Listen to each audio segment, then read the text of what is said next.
Assalamu alaikum. Today is Al-Ethnain, the 7th of March, 2022. It's a beautiful day. You can see the sun is shining. And of course, I'm at the beach. It's lovely. Uh, I'm looking at the surf. One thing, if you buy a house by the beach, make sure you can see the surf.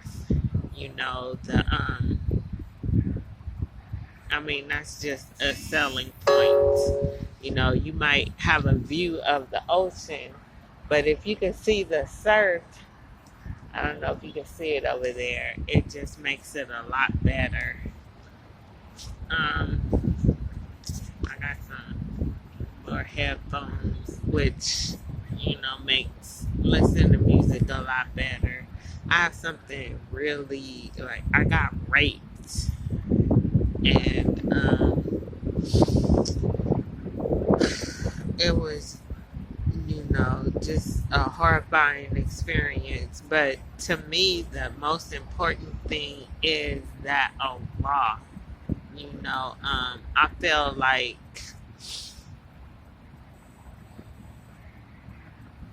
when you become a Muslim, Allah erases everything that you did before that. He doesn't even bring it up. So I feel like it's the same thing with this. He acts like it never even happened. So that's what I'm doing. I'm going to act like it never happened.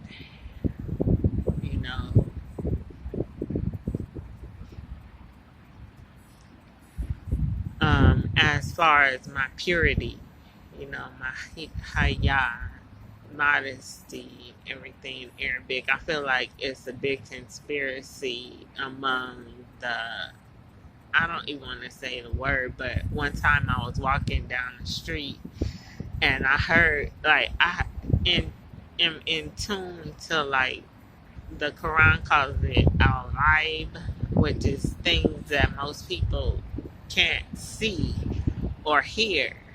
I can hear them, and they want to put you on medication and say you're hearing voices and all these things, but it's really just into other worlds, other dimensions. And one time I heard, it's like black people, it's like you either a pimp or a hoe. It's like you don't have any other options. And this society in America, it's like if you're a black woman, you just automatically hoe. And it's sad because even our baby girls, it's like, I remember growing up and we sing songs like Shake It to the East and Put Your Hands on Your Hips, and just from a baby you learn how to conduct yourself in a manner that is seductive and trying to get attention from men from a very young age. And it's sad, but that's just the reason we were brought to this country. We were forced here for that purpose, to make more slaves for the white man. It doesn't matter the effect that it has on you or the father of the child. The point is to make more slaves, and so at whatever whatever it takes to just get out there and get pregnant and have children, and the white man is going to take them eventually from you, or even your own people. That's what happened to me. It's like, get out of here, just give us your children. And that's the focus on society, is your children. They have all these programs, put them in school before they're born. They on the waiting list to get away from you. When you're pregnant, you get maybe 2 months with your child, and then you back to work, and your child is gone for the majority of the day. They with somebody else, and no telling what that person is instilling in your 2 month old baby. The most likely thing is that they're instilling them to hate you. So when you get married, don't go to work. When you have children, keep your children with you all the time. Even when they're playing with their friends, you be right there with them. Don't go off with the adults and put the children in the children's room. Do not do that, because no telling what's going on in the children's room. I speak from experience. I wish I had never seen the children's room. But just keep your babies close to you. And I took a pregnancy test and it came out negative. So I'm praying that that's the truth. With me, you never know. But I'm, just. And the thing about it is, I see him all the time. Ever since it happened, I saw him like 4 times. He's like right around the corner. And I met him before it happened, but I don't know if he's an actor or if he's some type of they call it human trafficking or whatever, because I always see him with a female. He might be a pimp or something and wanted to make me his prostitute, because he was saying stuff like, I'm gonna take you somewhere nice after this and all this crazy stuff. And I was just trying to stay alive because he tried to break my neck, just twisting my neck all around and tried to smother me so I couldn't breathe. He tried to throw me over like the bluffs. And I'm like, oh, Allah, please just let me come out of this alive. And I ended up, I was thinking, okay, he's not that big. Let me just fight a little bit harder, and I was able to escape alive and tell the story. I went to the police and they have actual RoboCops. They look like human beings, but it's just something about them. I can tell. He asked me, how do you know? How can you tell that, and I was like, I don't know, but I know you are not a human being. I could tell that much, but he ended up just walking away, like, does not compute, and I was like, I want to file a police report. And one, the sister was like, or they were like, can you identify him? I was like, yes, I drew a picture because I have artistic abilities and I was able to draw a picture of him, and it just proves my point. When it comes to people, the first thing I look for is skin tone. If you are not black, I can't really deal with you. The second thing I look for is your hair texture. If it's not kinky, then I can't deal with you. Then I look at your nose. If you got a pointy nose, then, I can't deal with you. It has to be like wide, curved at least, or something. If you got a pointy nose, even like Kobe, it's black people that have pointy noses, but I still can't mess with you. Your eyes, if your eyes are not black, they might be light brown. They might be blue, green, hazel, whatever color. If they're not black like these, then I can't mess with you. Your lips, if you got skinny baloney lips, I can't mess with you. So that's just my personal. Oh, your hair is not black. I can't deal with you. If you got blonde hair, I don't care what color you are. I know you got the mind of the devil. You know, you might not realize that you might have blonde dreadlocks. There's a lot of those out there too. And I'm like, no, I can't mess with you. You bleached your hair to make it look like the white person. To me, that tells me something is wrong upstairs. To go to that length just to look like white people, put bleach in your hair and just strip all the strength out of it. It's that's major to me, you know, but I can't mess with you. Blonde hair, you got red hair, you know, I'm like, sorry.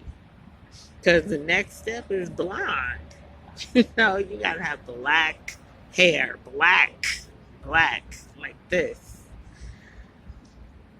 And, you know, then maybe we could do business or whatever. But,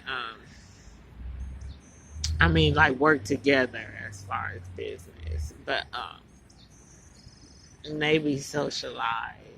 But if you got any trace of this wicked Caucasian race of devils, then I can't mess with you. I'm going to try to keep this short, but that's really all I wanted to talk about. And it's, you know, it's difficult. I read the statistics. Only 1 in 4 victims of rape actually um, report it. You know, the rest of them just hide it, you know, and don't say anything. And I understand because people will look at you different, even though you're the victim. They'll be like, ugh, she's like polluted or whatever, you know. But I'm like, I just shine them on, as they used to say, because Allah is the only one that can judge me, and He is capable of purifying. You know, He don't have to kill His son, you know, to like pay for anything. Allah is omnipotent. He is Qadir, you know, and He can do whatever He wills, whatever He pleases. So if He wants to purify me after going through such a horrifying experience, then He is well able to do it. And I put my faith in Him. My trust is in Allah, not in you, not in nobody at the police department, not in nobody at the newspapers, not in no court, no judge of this wicked country that gives us no justice whatsoever, because they were not made to give us justice. So I just seek justice from Allah. And no, you know, I gotta talk about music because that's just who I am. And I think, you know, when I was growing up, we were still singing Negro spirituals at church. And I read a jazz musician's autobiography, and he said the type of church I grew up in had the best music out of all the denominations. And I think that's the reason why I can't stay away from music no matter how hard I try, you know, especially being a Muslim. Music is like haram. It's something that you are not supposed to do. And, you know, there are like limits because you can go too far, you know, and but you can also go too far the other way in not having it at all, because I read all the scriptures, and Prophet Dawood in the Zabur, he talked about how Allah was like, can you write me some new music, please? I want to hear a new song, you know. And it talks about how they play the tambourines, and that's like my instrument. The tambourine can lead a whole orchestra, you know, a whole band. If you got a tambourine, you just a leader. And I bear witness because I was at the drum circle with my tambourine, and next thing I know, the whole drum circle is playing according to what I'm playing. And when I was switch, they would switch, and it was just New Orleans, the chief Indian has a tambourine, but anyway, when I was growing up in church, I learned how to play the tambourine. We always had a tambourine, and we sang this song that is just like really getting me through everything because I don't know if it's the change in the month, the Esther's birthday coming up, Lent, Mardi Gras, but it's just a lot going on in the world and it's a lot of conflicts because change brings conflict. The ones going out don't want to go out, and so they'll uh, fight against the ones that are coming in. And I had a fight the other night, it was crazy. This big, huge girl, I didn't realize how big she was until after the fact because I'm just like that. And she had to be like, I'm 5'4.5", and she had to be at least 5'11", or she was tall like a model, and she was big, and then I just swung on her. I hit her in the face. That's how I realized how tall she was because I had to like hit up, and when I did that, she was like, and it was, that just did it. But anyway, it's a lot going on, and being a Muslim is based on the root word salam, which means peace.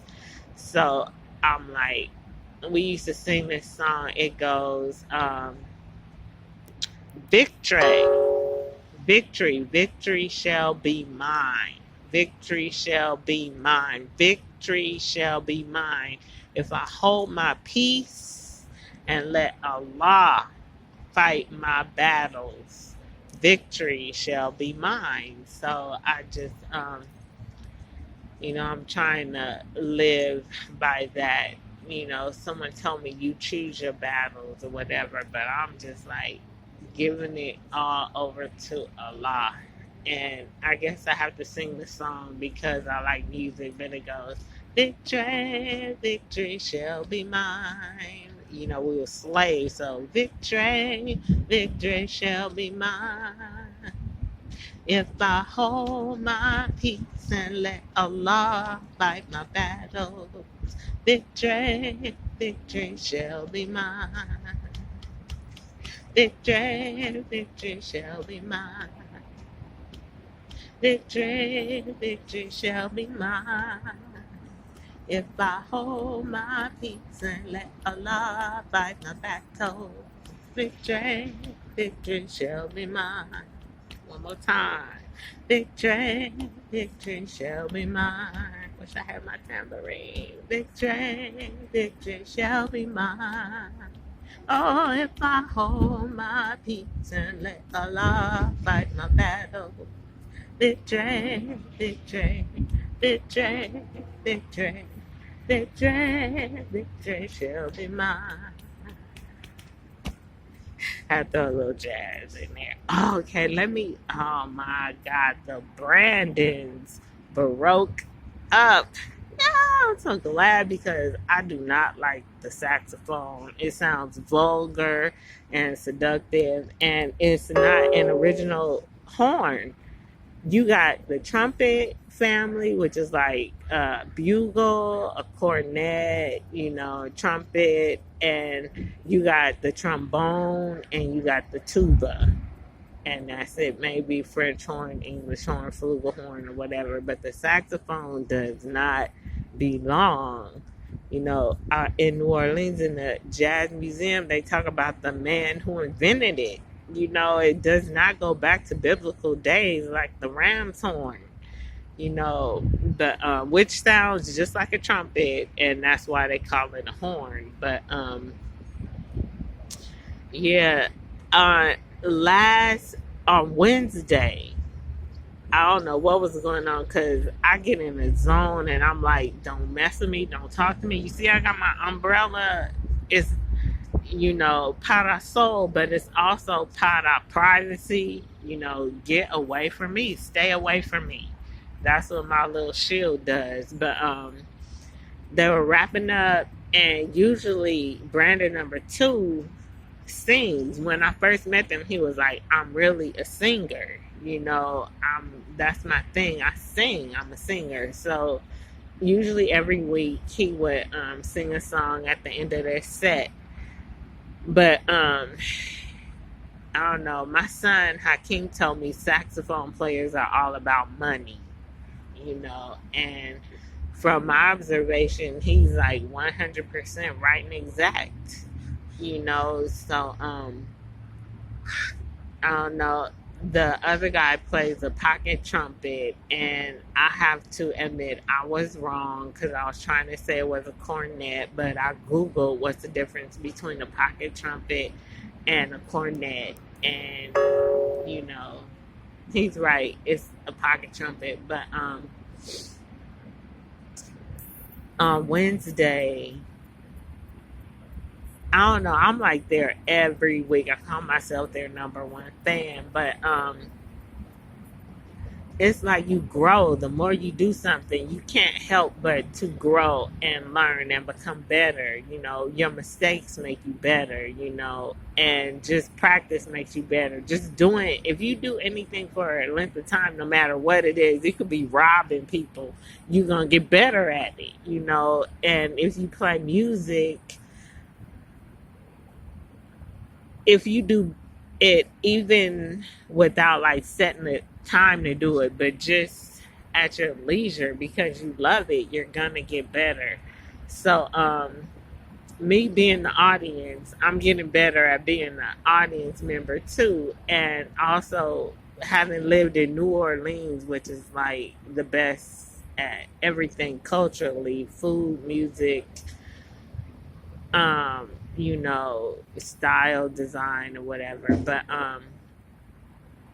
I was at a second line and they had stopped and they were just playing, and this guy was like in the house and not paying no attention to the band. Like, I don't want to listen to that. I want to listen to this that I'm listening to. So I'm like, okay, I have that freedom too. And so when they were wrapping up, they were like playing some song, probably something filthy, like they play Between the Sheets and Me and Mrs. Jones, and I'm like, I'm not gonna listen to that. I got a radio, a phone too, which I love now. I don't have to call the DJ and beg them and please can you play. No, I can play whatever I want to play.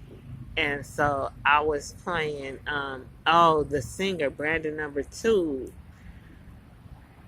I don't know. I think it's just this world. Sometimes I feel like a lot, living America's worse in Sodom and Gomorrah, and his uncle Ibrahim was like a lot. If I could find one person, I think he got down to one person. That's how I feel. It's not no other person that I could um, relate to when it comes to trying to live right.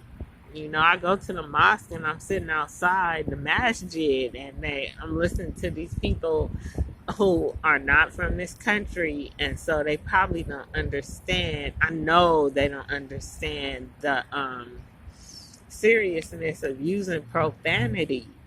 But these Muslims from, I call it across the water, out there just cussing right in front of me, and I'm like, can you please not use profanity anyway?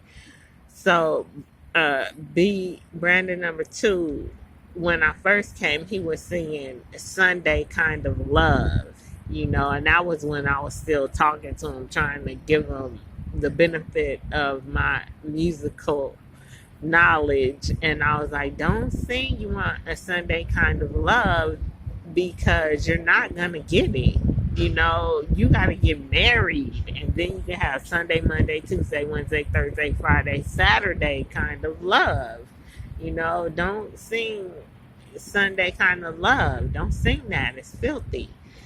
So he stopped singing that. Then he started singing Ordinary People. And the thing, I don't want to say the trippy thing because I feel like I'm too old, but Brandon number 1 played that whole set that they usually play, and Brandon number 2 usually sang Ordinary People by John Legend, and I think there's a reason why he calls himself John Legend, because his songwriting ability is legendary, you know.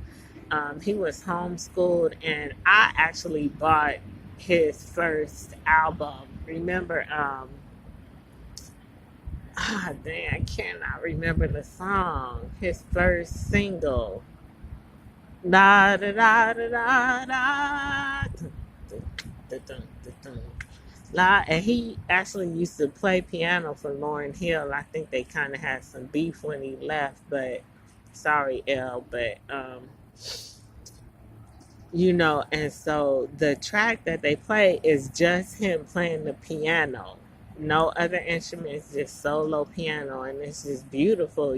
So when Brandon played it without Brandon number 2 singing, I just watched all the people come and watch in amazement as he just played it beautiful. And I realized he has his own style, which is something that musicians have to have. You can't play. I mean, you might be able to play like Pops, you might be able to play like Winton, but if you can develop your own style, it's like something to give other people to mimic. It's just, impressive. It's awesome. It's extraordinary. It's something to make, it's remarkable. That's the word. It's something to make people remark or give, about. And so he has his own style, which, being a journalist, I have to, I'm sorry but I just say he's like the Rakim of jazz, because when Rakim came out, his producer Marley Marl and other people were saying, "Can you be like more?" And Rakim was like, "No, I know what I'm doing. I'm gonna rap like mellow and calm and just say what I'm saying. I don't have to be like, like hip hop was in the early days." And Brandon, that's the way he plays. When Brandon number 2 would solo or whatever, then Brandon would come in and he's just so smooth with the trumpet. After that harsh sound of the saxophone, he just come like, and it's just like, oh my God, and the thing that made me realize it is when he played One by One, and I think it was written by Wayne Shorter. I might be wrong, but I'm pretty sure it was Wayne Shorter. And that song, the trumpet comes in blaring like, but, and I am expecting that, and I get all hyped up because, when it comes in strong, it gets you like, and you're expecting it, and I'm like, the drums coming like that, but he's still like, and I'm like, that's the style. You can't knock the hustle, but it's just works, it works. It's just amazing, and I'm so appreciative because I know they get other gigs, but he gets other gigs. But something happened on Wednesday. I don't know, this white man named James who like runs the whole thing, and I don't trust people named James. I'm sorry, but if you translate it into Spanish, if you read the Spanish Bible, James is Santiago, and Iago was like the bad guy in Othello, I think, or some Shakespearean play. His name was Iago, and in the Spanish Bible, James is Iago, and that's like the bad guy. So don't trust nobody. Well, I can't tell you what to do, but I don't trust nobody named James. And my mother named her son James. She didn't name him Junior. She named him James. But anyway, So I wasn't even looking. I was behind my umbrella listening to a song suggestion that I thought Brandon number two would be able to do beautifully, which is not filthy. And I just played the instrumental, and that song just like can break me down. I'm very sensitive to music, and I just played the instrumental, and um, while I was playing the instrumental, it was like World War III was going on the other side of my umbrella. White people have the filthiest mouths, and I think they know that, and they do it intentionally just to get some type of rise out of you, to break and disturb your peace, like this white man is doing over here.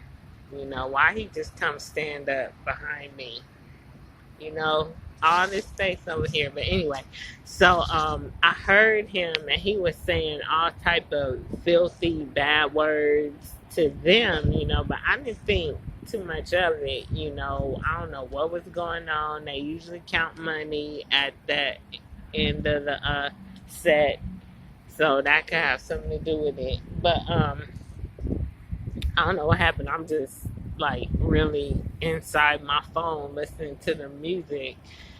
But on Saturday, people always come up and ask because Brandon is always there early, and then Brandon number two come running up 20, 30 minutes later. But this time, instead of saying, oh, he's running late, he was like, no, we ain't working together no more. And I was like, whoa, to me that was major. And he just sounded so much better, and it was just, really nice. And I think I heard Brandon number two on the across the way, as they say, with this other lady who comes singing, and he was trying to like get in her donations, singing with her. But I was like, man, you know, I think maybe, it's always good to find the positive.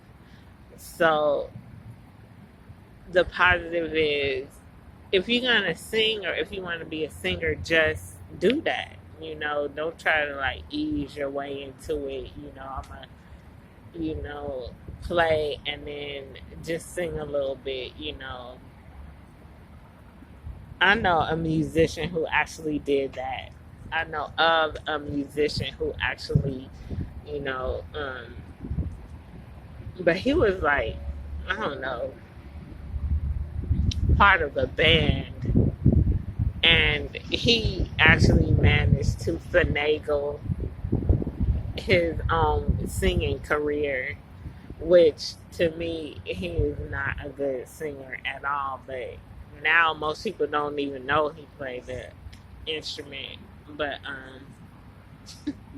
he did it, so I don't know. I'm not saying it won't work, but I'm gonna use the words that Key and Peel, or Peel and Key, or whatever it is. Sometimes I watch, popular stuff, and they did that Outcast skit, and Dre was like, "May Artemis, Eros, and Othello guide you on your musical journey." I need to watch that again. It's so funny. I got a clown Dre, because when I saw him, he was like, "I'm not racist. I'm not racist." And I'm like, to me, that means you love the devil. And I saw the trailer for that Jimi Hendrix movie. Ain't one black female in it, I don't think. He's surrounded by devils. And the first time I saw him up here, he was with a devil. And I'm like, where Big Boy at? Where's Antoine? But, uh,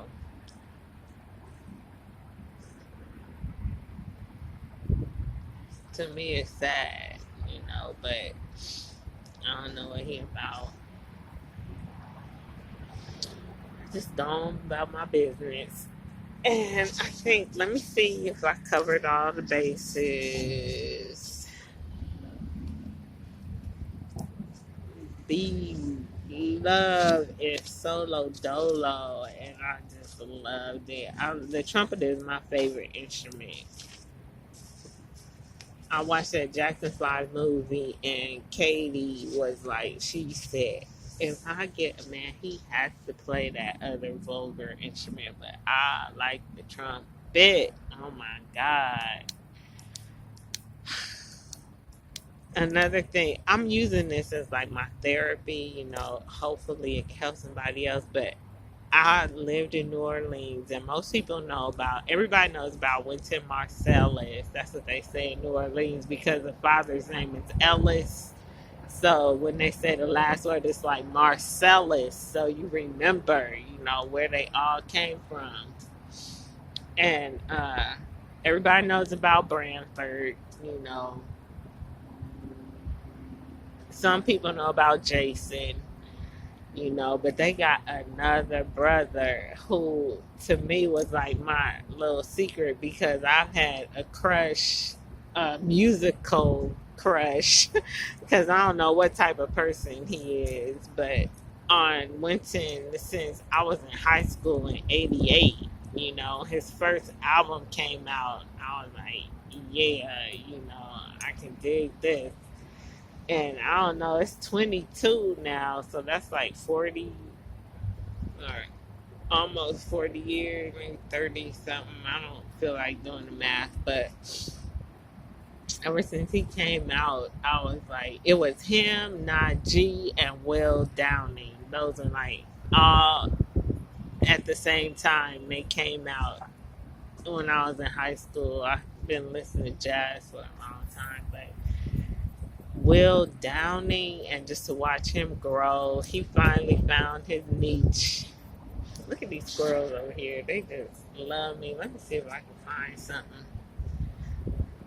All right. They eat the grass, and it's crazy because it's like they make a pattern like around the edge. But anyway, okay. Will Downing, Najee with the smooth jazz alto that Kenny G tried to steal, and Wynton Marsalis. But they have a lot of brothers. I think it's 5 of them, but one of them nobody knows about because he just like makes his livelihood in New Orleans. I think he teaches and just plays. He has a regular gig, a weekly gig at Snug Harbor, and he plays the trombone. And I feel guilty because as much as I love the trumpet, when they all played together, they had this video of all of them and their father, doing some type of benefit concert in New Orleans. But I found myself, I had memorized the trombone part, and I'm humming along with the trombone, and I'm like, oh my God, I'm so sorry. What? Your brother, and he looks exactly like him, but he's tall. Trombone players are always tall, but he looked exactly like Wynton, and he wears glasses, and Wynton and him look exactly like their father, and I'm like, and I was cool because he was in New Orleans, ain't nobody heard of him, but I'm reading the paper, and this coronavirus, just turned the whole world upside down, and he is playing like down the street at this theater, and I'm like, oh God, I can feel it. He's in town at the little weekly gig, and somebody was playing some music while they were still setting up. And I was listening, and I was like, who is that on the trombone? And so, I had to ask, and I went, and the guy was like, oh, that's this band out of New Orleans. They called this, and this. I haven't Googled them yet, so I don't want to endorse them or give them my stamp or publicity. But the way he said New Orleans, I was like, "Is that where you from?" And he was like, "That's where my people from." And I was like, "Okay, I'm gonna have to look up this band." But it was a trombone leader, and I'm like, "Oh, please don't let it be this brother in town, Winton's brother, right down the street." I'm like, but he's kind of like Trombone Shorty. I think he got white people in his band, and I think he had an album called "Make America Great Again." And when I went to Snug Harbor, it was like $40 or something I didn't have, but I was able to get in because it's a restaurant and they got the concert stage in the back. But you can still hear it, and they got monitors so you can see it. When I went in, he had some white man on the mic singing, and I'm like, I read Danny Barker's book, and he talked about Jelly Roll. Everybody knows Jelly Roll Morton. He claims he invented jazz, but he seemed like jazz musicians are just the most charismatic and personality wise. They have the most personality. I just love it. If you can find the autobiography, I don't pay too much attention to biographies, but if you can find an autobiography by a jazz musician, definitely read it. Um, they won't tell you everything, but it's still good to read. Even if, like, I read Billie Holiday's, and I don't even think she could read and write. So you got to keep that in mind too, because most of them have like by such and such, actual um, writer, to help them. But I don't think Aretha Franklin could read and write. I don't know. Because just reading a book as a writer, I could kind of, and someone who is intuitive, I could kind of see where the other writer used his own words. Like, for example, Billie Holiday's book, I heard an interview after the book was out, and the interviewer asked her about the book, and she was like, "I haven't read it. I haven't even read it. I don't know what it, the final product or anything." So that, bears a ton of weight. The autobiographer has never read the book. So anyway, she said something about the gardenia, she always wore. She said she felt like she had to have a gardenia in her hair in order to be able to sing. And I was like, that did not sound right. I think whoever ghost wrote it, I don't know if that's the correct term, or co-wrote it, put it in that manner. I think it was a white man, so they always compete with the black woman for whatever reason. White women too, but could have been jealousy. But also in her autobiography, she said something was just too marvelous for words. And I was like, dang, that's dope. I wonder if they wrote that song off of her, off of that, off of her saying that. I might have to read the book again. It'll be my third time. I actually had one with her picture on it, like the original one.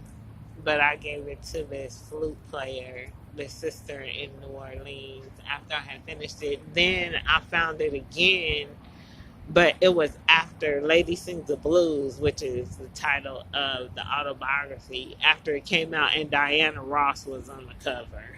And I was like, so deceptive. So I just tore the cover off and read the book. But if you can get your hands on that book, it's really good. But to me, well, it makes no sense, because I think at the end it talks about how she died. Like it says, she died in a gurney, waiting for treatment in the hospital emergency room. She died, and I'm like, man, how did she put out the book? Just little common sense things. But yeah, I could go on for days and days.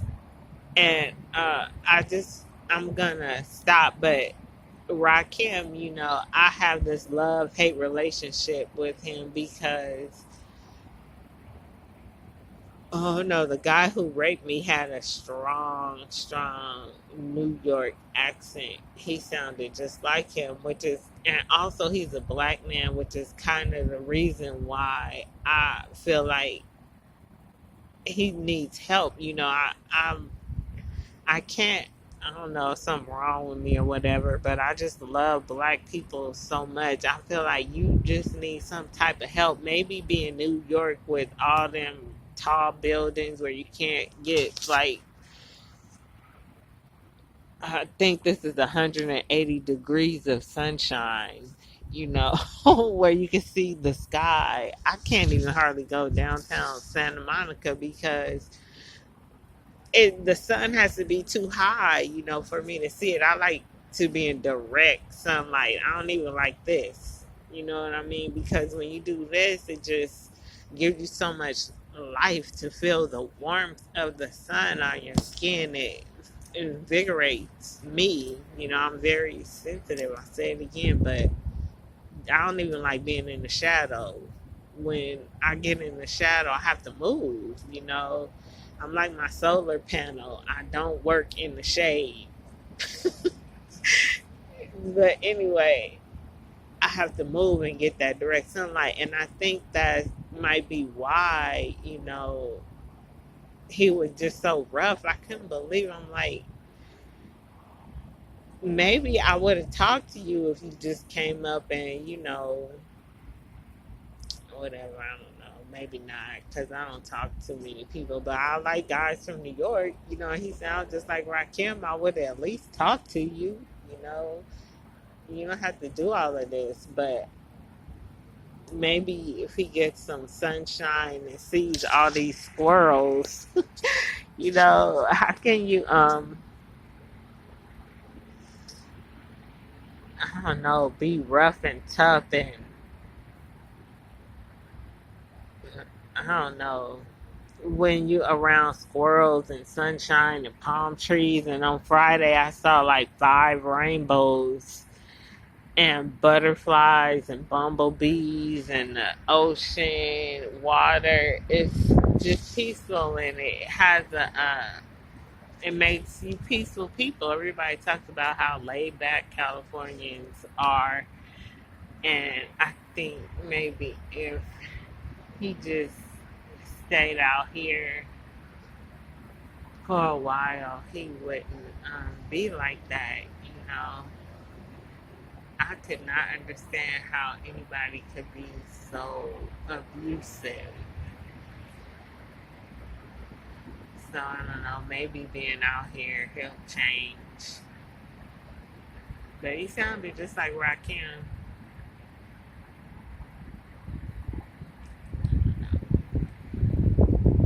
Maybe I'll talk to him next time I see him.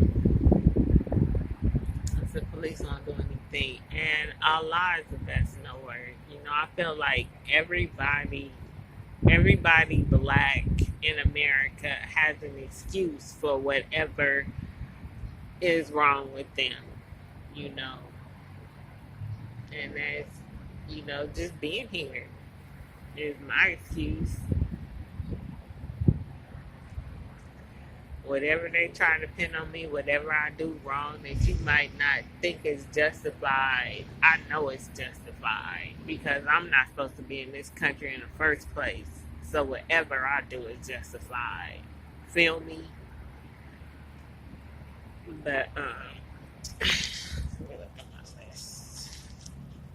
This is the first time I ever actually wrote down what I wanted to talk about. But I think about the messenger, and he used to do that too. I talked about that. Oh, Juma. I didn't go on Juma. I didn't go to Juma because I was feeling really unclean, But I tuned in and they broadcast live. Just go to King FAHD Mosque on YouTube on Fridays around noon. and you can hear the khutbah. But just keep in mind that they follow Prophet Muhammad sallallahu alaihi wasallam of 1400 years ago, and their hadith is 1400 years old, and one of the beautiful things about Islam is that she grows. you know we can't I mean, the principles are still the same: the belief in one God, his prophets, his books, the resurrection and judgment, the angels. Maybe not the resurrection and judgment; those are not going to be here in the million years. We won't need a resurrection and judgment, but the belief in one God, that's the main thing that will never ever change. But that's why I don't post all of them, because sometimes, like, he talked about how Prophet Muhammad had gugabs of wives. I don't know how many wives he had, but that's not applicable today. It's one wife, one husband. you know and so I didn't post that one when he talked about that. But last week, it's crazy because being in a nation, we have knowledge that they do not have. And he talked about how the opponents of Prophet Muhammad went to the Jews. I guess they respected them because their prophet was Musa, and he was like 2,000 years before their prophet, Prophet Muhammad, alayhi. And so he was new on the scene, so he had a lot of opponents, and they went to the Jews and asked them, what can we ask him that will prove that he's not, or disprove that he is the prophet. And so they asked him 3 questions, and I knew the answer to all 3 of them, but I was like, he went on and explained it, and the khutbah is short. I haven't listened to the whole thing, but I don't think he got into detail about the second 2 questions, but I know I'm right about those. But I know, the answer to the questions. It was about the companions of the cave, which is something that, I don't know, I have Islamic apps, and they say on Friday you're supposed to read Surah Al-Kahf, and that's what the answer to the question was. And I was like, it's so obvious, but well, to me it was.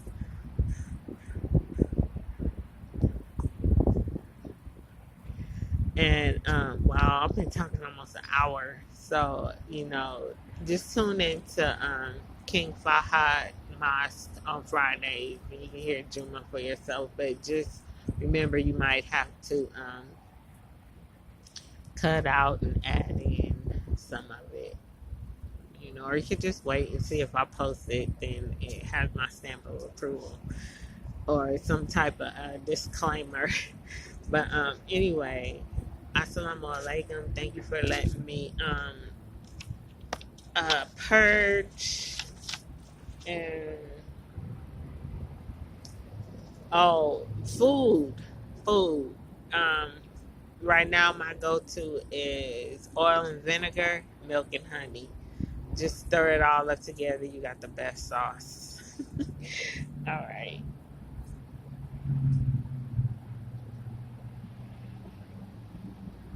I don't know. I can't read Arabic fast enough. Let me.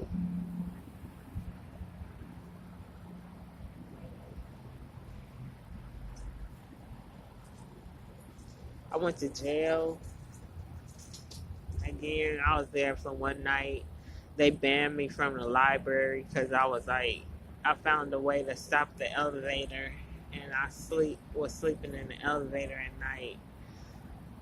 But they told me I can't come back for a year, and they put me in jail. I started a fire in the stairwell, and they put me in jail for that. And I was supposed to go to court in April, but I got out the next day and they did not give me my blanket. I had a red blanket. I was feeling so like Muslim, but they didn't give it back because it's my color, red. And I grew up by the peace stones, which is like black people stone, the black stone, and the Kaaba. It's just like Muslim, whether you want to admit it or not. If you're blood, you Muslim. You like red, you Muslim. And we are some of the most amazing people. Conceited. I didn't even know I was, but maybe it's just confident. Okay, let me see. South Fear.